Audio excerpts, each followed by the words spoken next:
স্বাস্থ্য উপদেষ্টা নূরজাহান বেগমের পদত্যাগের দাবিতে রাজধানী জাতীয় অর্থোপেডিক হাসপাতালের সামনে বিক্ষোভ করছেন জুলাই আগস্ট আন্দোলনে আহতরা।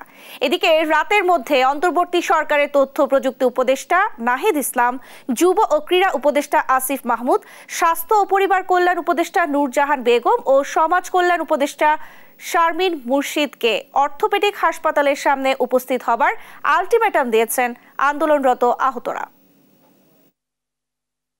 জুলাই ফাউন্ডেশন আজ পর্যন্ত আমার কোনো খোঁজ খবর নিল না। সরকারিভাবে একটা টাকা আমি সহযোগিতা পাইনি। তো সরকার কাকে সহযোগিতা করতেছে, কাকে নিয়ে কাজ করতেছে? আজকে 3 মাস যাবত আমার মতো একটা ছেলে চোখ নাই, আমার মতো একটা ছেলে ভাইয়ের হাত নাই, পা নাই। 3 মাস যাবত আমরা কোনো কিছু ওরকম ফলাফল পাইনি। এখন যে আরো যে পাবো তার কোনো নিশ্চয়তা এটা আমরা পাইতেছি।